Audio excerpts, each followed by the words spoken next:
Assalamualaikum warahmatullahi ta'ala wabarakatuh. Alhamdulillahi rabbil alamin. Wassalatu wassalamu ala rasulihil amin wa ala alihi wa sahbihi ajma'in. Allahumma a'inna ala talabil ilmi wal amali bihi wal istiqamati wal ikhlas. Ya Allah, tolonglah kami agar menjadi hamba yang sentiasa berusaha menambahkan ilmu agama kami. Ya Allah, berilah kekuatan untuk kami beramal dengan ilmu yang kami belajar dengan penuh ikhlas dan istiqamah. Amin ya rabbal alamin. Yang dihormati pengurusi surau, beserta kuasa, tuan-tuan, para pegawai, sahabat-sahabat yang dikasihi sekalian.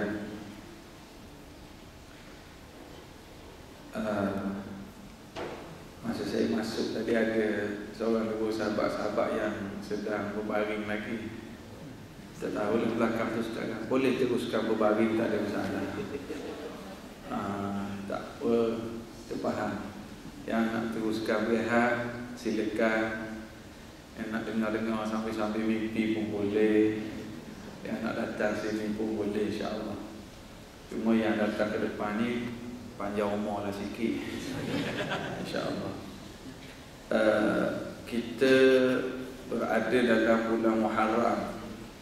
Jangan kata mana-mana ceramah Al-Hijrah dibuat sebenarnya mengingati peristiwa hijrah Nabi Muhammad sallallahu alaihi wasallam.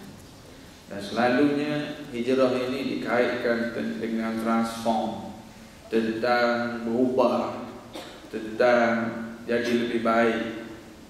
Subhanallah tuan-tuan, kalau kita kaji detail sejarah Nabi Muhammad sallallahu alaihi wasallam, dalam peristiwa hijrah ini kita akan jumpa amazing, hebat leadership Nabi sallallahu alaihi wasallam. Dari segi leadershipnya sangat-sangat hebat. Bagaimana Nabi delegate tugas, bagaimana Nabi turun sekali, bagaimana Nabi memilih orang dengan tugas yang sesuai, cukup hebat. Bagaimana strategic planning Nabi ajar strategi. Cuma tengah hari ni saya tak tazkirah lah berkenaan dengan sejarah. Sebab saya sendiri pun biasanya waktu sekolah dulu, kalau belajar sejarah adalah subjek yang paling banyak saya tidur. Bila saya ke Yaman belajar sejarah Nabi dan sahabat, jadi tak mengantuk pula. Tengok-tengok sebab apa. Rupanya yang mengantuk dulu waktu belajar sejarah Alfonso di apa? Tak tahulah tajwid macam mana. Sejarah JWW Bish ke apa? Bila kita belajar sejarah Nabi Muhammad sallallahu alaihi wasallam, rupanya ada roh, dia jadi inspirasi. Sejarah manusia biasa ni kadang-kadang semangat, kadang-kadang mengantuk. Belajar sejarah Nabi, subhanallah, dia ada roh. Dan kalau yang pepatah Melayu kata tak kenal maka tak cinta, itu hanya berlaku pada Nabi Muhammad dan para sahabat. Kalau sesama kita tak kenal maka tak cinta, adakah confirm bila kenal jadi cinta? Confirm tak? Tak confirm mana lagi. Dia either or kalau manusia biasa. Sebab ada orang kata, ustaz, suami akak tu awal-awal kahwin baik, sekarang dah 5 anak baru kenal. Macam tak berapa cinta bunyi ayat. Saya ni dengan dia dah kerja sekali kat office 15 tahun, baru ni pergi umrah 2 minggu duduk sebilik, baru kenal perangai sebenar, Ustaz. Manusia biasa dia either or. Kita bertambah kenal, ada kalanya bertambah sayang, ada kalanya jadi benci bila kenal apa. Tapi Nabi Muhammad sallallahu alaihi wasallam for sure, pasti kita kenal, kita baca sejarah, kita akan bertambah sayang. Tengok pengorbanan yang hebat. Lepas tu seronok. Tentu ada masa carilah. Saya nak show kalau yang suka baca buku, tolong cari buku Enjoy Your Life. Itu buku bestseller sekarang di Saudi. Translated, ada dalam bahasa Inggeris. Darussalam buat. Enjoy Your Life. Tarik je kat Google tu, jumpa buku tu. Indonesia dah terjemah. Bahasa Malaysia saya tak sure lagi. Buku tu sangat cantik tentang kehidupan Nabi Muhammad sallallahu alaihi wasallam, tapi penulisannya dengan cara yang sangat santai. Okey, kalau kita tengok sejarah hijrah memang hebat. Semua orang tahu Nabi dari Mekah nak pergi ke Madinah kan. Mekah kat sini, Madinah kat sini. Nabi masuk gua dulu. Gua kat mana? Mekah sini, Madinah sini. Oh, orang dalam kamera tak nampak. Siang dah. Ni ada orang tengok tempat lain ke ni? Ha? Ya. Assalamualaikum. Mekah kat sini, Madinah kat sini. Gua kat mana gua? Gua Mekah kat sini, Madinah kat sini. Nabi dari Mekah nak ke Madinah. Tapi Nabi turun ke gua dulu di selatan. Ini Nabi nak ajar kita mengelirukan musuh. Perlu ada planning, perlu ada strategi. Nabi tak katakan kita Islam, tawakal je lah, Allah tolonglah, tawakal je, Mekah ke Madinah. Tak. Nabi nak ajar kita perlu planning. Kelirukan musuh, turun ke selatan dulu, masuk duduk dalam gua dulu. Perancangan. Nabi tidur berhak panjang gua, duduk atas riba Sayyidina Abu Bakar. Tuan-tuan, masa itu apa hubungan Sayyidina Abu Bakar dengan Nabi? Selain pada sahabat, bapa mertua kan? Sebab Nabi kahwin dengan Aisyah, anak Abu Bakar. Nabi tidur di atas riba Abu Bakar. Biasa tidur atas riba bapa mertua. Balik ni kena beramal. Abah, saya belajar bab hijrah abah. Dia saya tidur atas riba abah. Dia kata kau ni apa hal ada benda ke? Personal touch. Seorang leader, dia bukan saja dia bersama baring taring tu, tapi taklah semestinya depan ni manager-manager kena tidur atas riba staff. Tapi nak beritahunya hebat leadership Nabi sallallahu alaihi wasallam dari segi sejarahnya.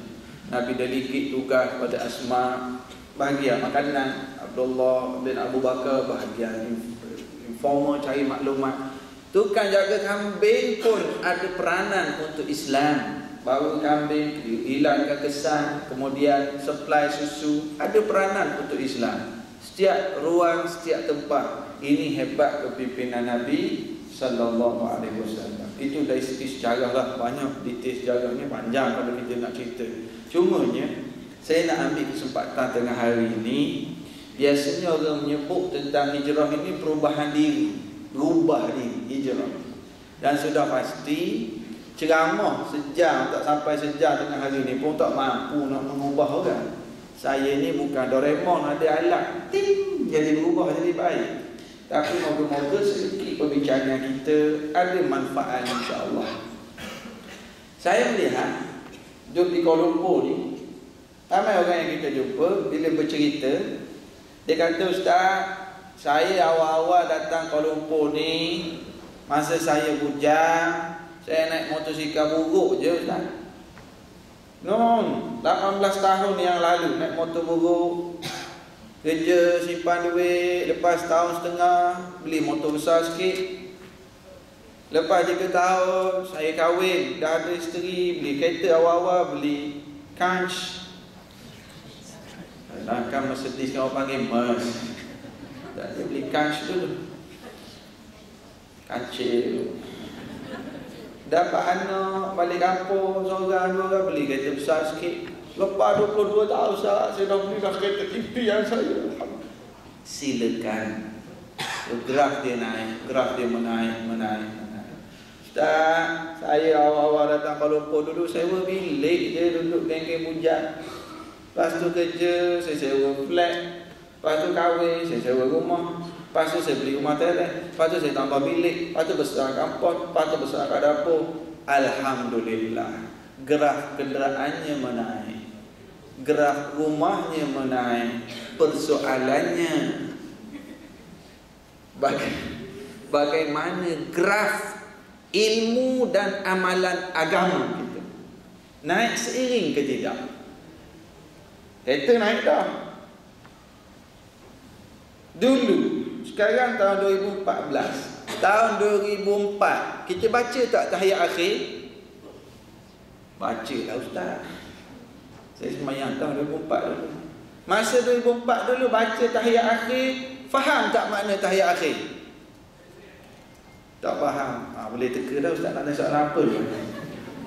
2004 baca tahiyat akhir, tak faham tahiyat akhir. 2014 baca tahiyat akhir tak? Baca. Dan tu tolong jawab lah, tak faham lagi. Faham tak baca tahiyat akhir 2014? Kenderaan kita boleh upgrading. Rumah kita pun kita boleh usaha upgrade. Alhamdulillah. Memang Allah suruh kita cari rezeki, besarkan keselesaan ke anak isteri. Tapi ilmu agama kita, amalan agama kita. Kalau dulu saya ni ustaz mayang wajib tu alhamdulillah lah tak tinggal. Cuma kadang-kadang lewat. Ada lagi teruk dia semayang Zuhur 5 minit sebelum asar. Saya bedak. Dok saya mahal ustaz Max Maybelline apa le siang dia baikon ezion ada semua. Apa semayang Zuhur 5 minit sebelum asar. Sayang ke bedak. Sesama je daripada awal kerja. Tak ustaz, dulu saya mayang wajib tak tinggal. Dulu sekali-sekali adalah buat sunat. Sekarang saya tak tinggal ustaz. Mayang sunat sebelum Zuhur saya tak tinggal. Sebab saya datang surau awal, saya tidur dulu kejap, saya semayang sunat bila dengar ustaz. Alhamdulillah. Maknanya ada increasing, adalah naik gerah tu. Tapi adilkah kita? Kalau gerah kenderaan kita naik muncak, gerah rumah kita naik, tapi gerah amalan agama kita slow sangat. Dan kita semua hari ni masing-masing ke arah itu. Semua cuma ada orang 40 km sejam, ada orang 80, ada orang 120, ada orang tiba-tiba je 150 km sejam perubahan. Alhamdulillah. Tapi jangan slow sangat, kok tak sempat sampai. Sekarang ni subhanallah menjadi trend lah. Saya alhamdulillah dapat peluang sikit-sikit terlibat program-program. Sekarang kalau dulu saya mula-mula balik Malaysia tahun 2005. Kalau pergi masjid tu ramai orang-orang tua lah, orang-orang benceng 2005, 2006. Sekarang alhamdulillah 4-5 tahun kebelakangan ini ramai orang-orang muda. Bila kita buat ceramah, buat kuliah, ramai juga bayi-bayi kita ni datang dengar ceramah, dengar kuliah. Alhamdulillah kita rasa seronok. Bukan mak-mak rempik. Ustaz, saya tak rempik dah sekarang ustaz, rempik ke masjid. Alhamdulillah berubah. Ustaz, saya sekarang rempik ke masjid. Saya kuliah dengar forum masjid buat qiyamul lail, kita orang join ustaz. Kita orang sembahyang sunat tajwid. Sembahyang tajwid. Dia nak cerita sembahyang tahajud. Baguslah kata sembahyang tajwid. Berapa rakaat? 4 ustaz. Baguslah sembahyanglah tajwid. Kita pun takkan nak betul situ, mana pula dia kan mak lepik. Kita orang join masjid ustaz, buat program. Orang duduk dating malam-malam dekat taman, kita je ke masjid, saya join. Kita pergi nasihat, kita melaksanakan amar makruf munkar nakir ustaz. Tak apalah, baguslah amar makruf munkar nakir. Mak lepik berubah. Alhamdulillah. Artis ramai sini pun ramai dah sampai pun buat forum. Ustaz Ridwan Maknum biasa bawa ustaz-ustaz ni. Alhamdulillah. Artis boleh transform. Itu yang memang dia ada laju. Dia berubah jadi kaki semayang, jadi dakwah ajak orang boleh. Ya, perubahan diri yang hebat. Baru-baru ni yang saya tak pernah sangka boleh berubah. Bayangkan 30 tahun bergelumang dalam dosa dan maksiat, sampai kita orang boleh buat forum. Saya forum kat masjid, kat rumah saya pun panel sekali dengan dia. Kita buat forum, dia share agak-agak dalam dunia apa, bergelumang. Artis terdengar dah, mak repik dengar dah. Kita buat forum bertajuk Dulu Maknyah, Sekarang Pendakwah. Dia panel, saya tulis dari asal. Saya dari awal tulis. Cuma tajuk tu Dulu Maknyah, Sekarang Pendakwah. Dia lah yang ni tulis bang. Dia share Minta maaf disebut dia bukan saja lembut-lembut pakai, tapi terlibat dalam kerja-kerja seks. Tapi Allah beri hidayah, alhamdulillah. Dan sekarang kalau Jawi, Yakim ada program-program kesedaran dengan maknyah-maknyah ni, dia pula pergi ceramah, pergi motivate kawan-kawan. Dia cerita dia pernah buat motivasi maknyah ni, 10 orang bawa program motivasi, datang semayang kat masjid, duduk sah depan Tok Imam, betulkan sah, rapat-rapatkan sah. Kita ingat balik sekali kan, takut orang puan depan sebab tak body apa semua dia orang ngomong. Ya Allah. Tapi bila Allah nak beri hidayah, bila Allah nak beri hidayah, dia boleh berubah. Maka kita orang cerdik ni, insya-Allah lagilah mudah sepatutnya.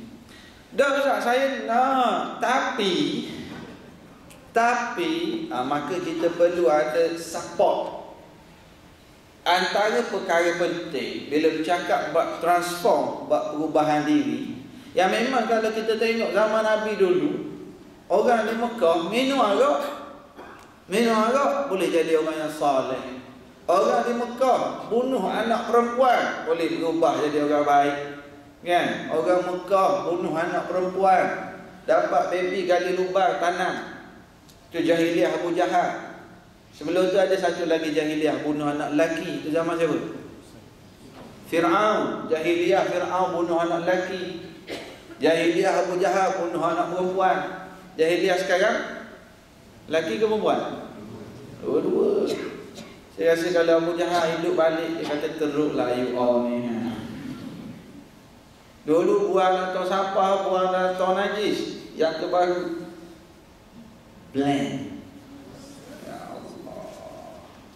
Allah itu berlaku. Tapi daripada teruk zaman jahiliah Mekah itu boleh berubah, boleh transform menjadi Sayyidina Umar Al-Khattab, menjadi Khalid Al-Walid yang lebih ke depan memperjuangkan Islam selepas perubahan tersebut. Maka kita, kalau kita nak baiki diri, nombor satu faktor yang akan membantu kita, dan kita tengok sejarah, nombor satu, nak berubah, nak naik gerah, mestilah berdasarkan ilmu. Al-ilmu nur, ilmu yang akan menyuluh kita. Tak boleh nak berubah-ubah, amal hijrah, berubahlah jadi baik, Ramadan, no, bukan dasar semangat, bukan kerana trend. Oh, orang pakai tudung, nak pakai tudung lah. Orang pakai tudung bawal lah. Orang pakai tudung tongkol lah. Nak yang ada pusing, ada ikut trend. Saya nak ada awning, saya nak ada bling-bling, trend. Kita nak, kenapa? Why? Sebab apa aku? Sebab apa aku buat? Kerana Allah. Cara, how? Tadi kata why? Kerana Allah. How? Ilmu juga yang akan memandu kita. Bagaimana ni nak berniaga, bagaimana dengan berkeluarga, bagaimana dengan anak isteri yang nak kahwin, tak lama lagi nak kahwin. Apa ilmu, apa sunnah-sunnah yang Nabi ajar pengantin, isteri mengandung, waktu mengandung, nak amal apa, nak makan apa, baby keluar, nak buat apa, semua itu perlu kepada ilmu. Dan alhamdulillah kita sekarang majlis ilmu cukup banyak. Saya dimaklumkan kita, surau kita ni tiap-tiap hari ada kuliah. Tahniah lah tuan-tuan, tahniah. Majlis ilmu ada tiap-tiap hari. Tak cukup yang kat office, balik lagi kat masjid surau, kat rumah, ada lagi weekend, ada lagi. Dan Ustaz, saya ni hadir majlis ilmu, cumanya saya ni selalu tertidur dalam majlis ilmu. Orang tidur dalam majlis ilmu dapat pahala tak? Amboi, cepatnya dapat, jauh dapat. InsyaAllah dapat. Datanglah walaupun tidur, datang. Ini taman-taman syurga. Moga-moga kita berada dalam taman syurga di dunia, di hari akhirat pun kita boleh berkumpul dalam taman-taman syurga, insyaAllah. Amin. Letih, mengantuk, nak buat macam mana? Silakanlah, tidur je lah. Tak apa, kan? Something is better than nothing. Okey lah juga. Dapat dah Hasan. Hadiri majlis ini. Sekarang saya duduk tengok di Selangor ni, Kuala Lumpur ni cukup meriah majlis ini. Tinggalnya nak atau tak nak. We have no excuse di hari akhirat nanti dengan Allah. Sebab banyak sangat. Tak sempat lah kat office Ustaz. Meeting habis pukul 1:30. Nak semayang, lepas tu nak masuk kerja balik. Tak sempat nak minum sekejap kan. Kat rumah pun tak sempat Ustaz. Balik sampai pukul 6:30. Rehat kejap pukul 7. Nak tengok Ariana Ross pula. Episod berapa dah sekarang?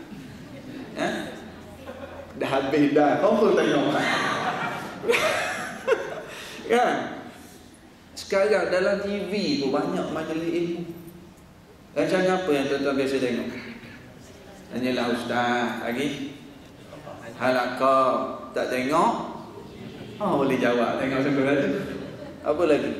Tanyalah Ustaz. Al-Kuliah, kurma manis. Manisnya kurma itu. Apa lagi?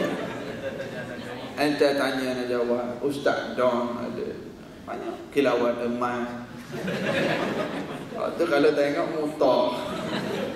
Dia IK ada jam jalan nak sampai buat kerja nak balik. Upload ataupun download MP3 ada, YouTube ada, Ustaz Azhar ada, Ustaz Asli ada. We have no excuse dengan Allah. Ilmu, al-ilmu nur. Ilmu adalah cahaya yang akan menerangi. Isteri kita mengandung, macam mana nak buat, nak makan apa, nak baca apa, keluar baby nak buat apa, yang nak kahwin, senaya apa-apa amalan sunnah, persiapan nak kahwin, pengantin, ibu mertua, doa apa nak Allah. Saya ingat dulu, masa nak kahwin dulu kita list down amalan-amalan sunnah pengantin. Antaranya Nabi sebut malam pengantin tu Nabi buat, Nabi minum air susu, Nabi tinggal separuh bagi ke Aisyah untuk hilangkan nervous malam pertama. Saya 2-3 hari sebelum akad nikah tu dah kita dah berhubung dengan bakal isteri, nak rancang majlis walimah, apa-apa perjalanan majlis. Jadi dah berhubung, mesej kat dia, esok nanti nak akad nikah malam tu sedia air Nabi minum susu malam pengantin, tolonglah sedia strawberry. Tahu tu request lagi lah strawberry kan, warna pink tu romantik sikit ya. Dia sedia, kita minum separuh bagi kat dia. Kita tak boleh kita minum separuh. Nabi bagi kat Aisyah, ambil minum. Kita cuba untuk buat. Janganlah pula tanya, Ustaz lepas minum susu buat apa? Nanti kita sambung waktu minum nanti lah. Itu kena ada slot khusus. Tapi yang kita ni majlis kahwin, lepas akad nikah tu duk sibuk nak dia panggil pengantin datang acara batal air semayang. Ya Allah, saya duk cari dalam kitab, tanya tok guru, ada ke Nabi suruh batal air semayang? Tak jumpa.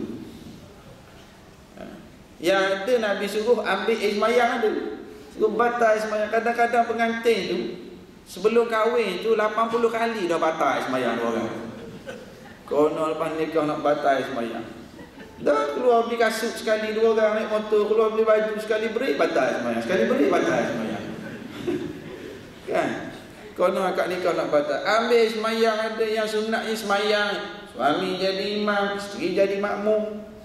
Lepas semayang pusing suami, sentuh ubun isteri, baca doa. Dia buat tak dulu? Ni terkam tegur ni. Tak apa, lain kali kalau nak kahwin buat. Ya, beritahu abang bukan nak kahwin sangat, cuma dulu tak buat sunat yang Ustaz kata. Ajar kita lepas dah ajar anak-anak kita, menantu kita ilmu. Buat berdasarkan ilmu.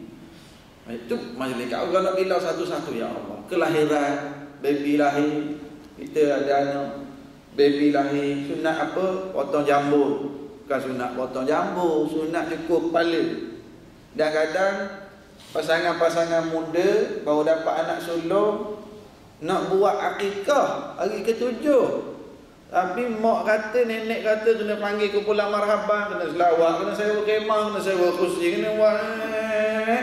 Last sekali baru dapat anak sulung ni, kita baru kahwin baru dapat anak sulung, duit tak berapa banyak. Banyak sangat aksesoris tu, akhir sekali mama sunat je kan, kita tangguhlah dulu. Akhir sekali tak buat.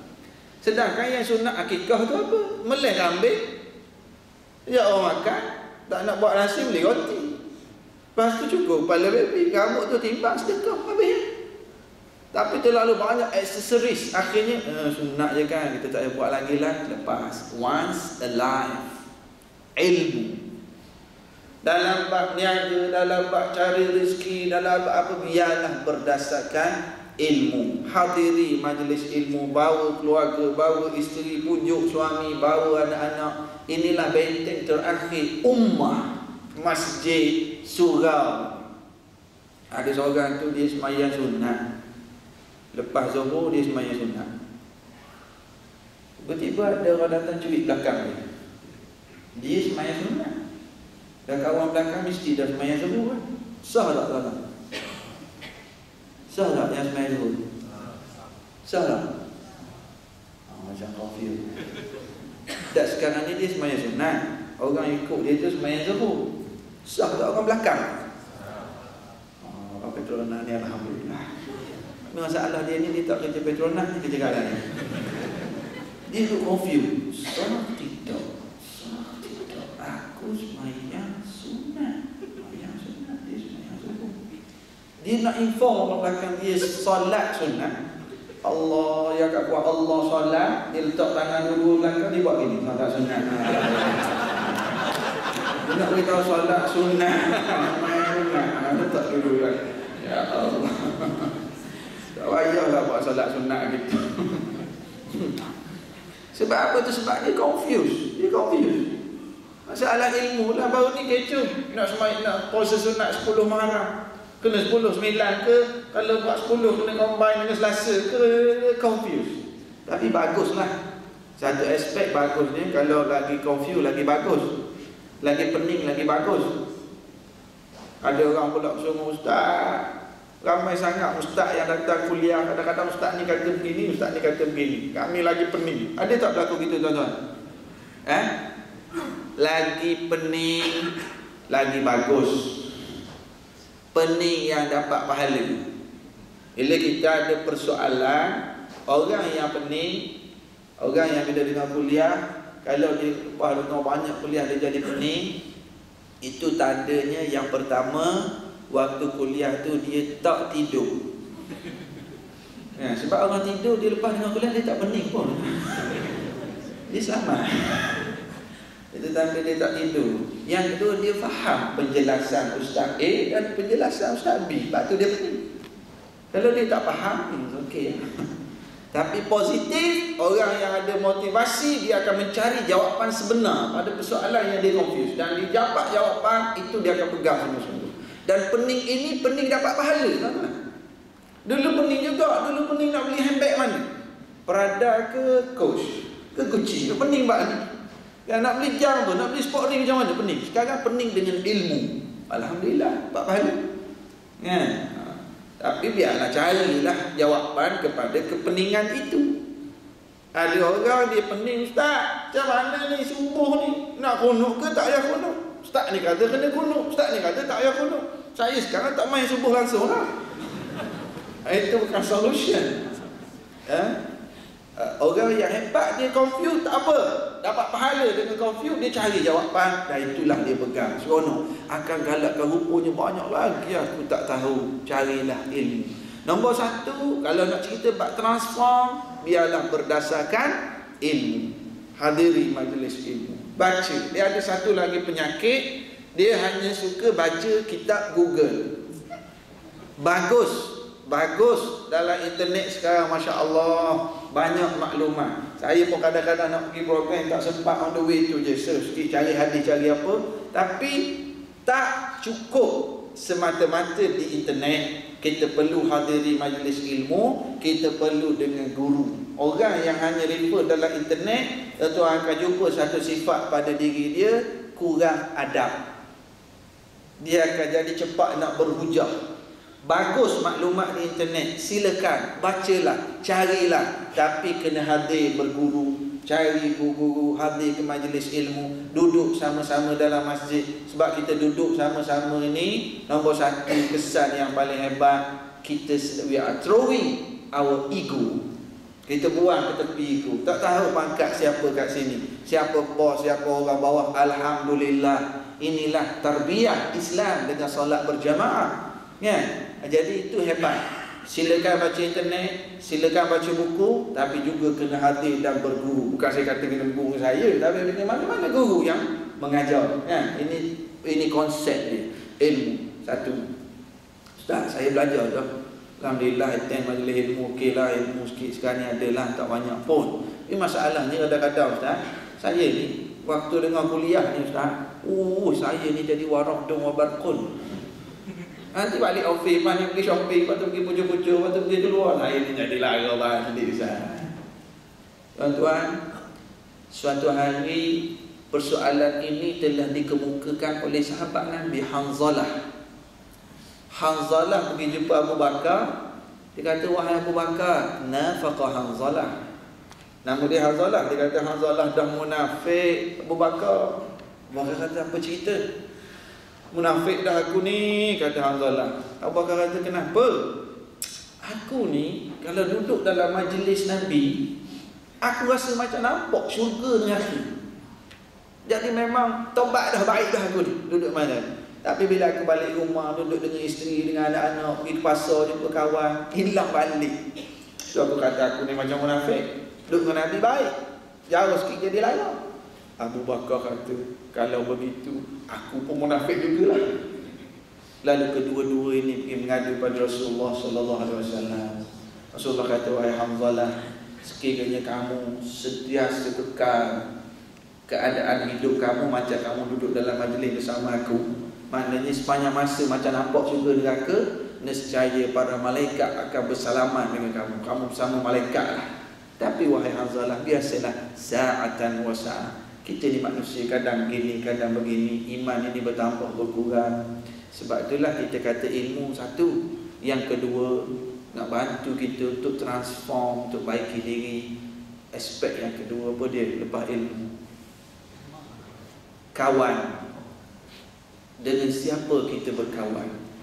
Kawan yang baik, baiklah kita. Kawan yang lara, jadi lara sama.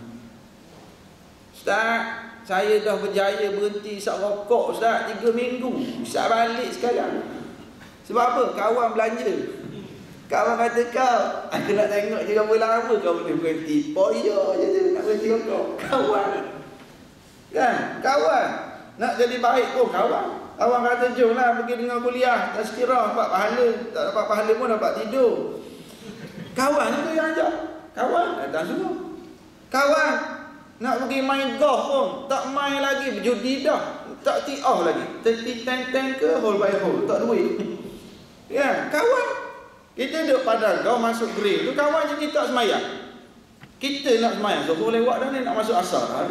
Tapi 5 orang tu semua tak semayang. Kita pun rasa, aku seorang nak pergi semayang nanti. Tak semayang juga. Main golf tak salah, tak semayang tu salah. Judi tu salah.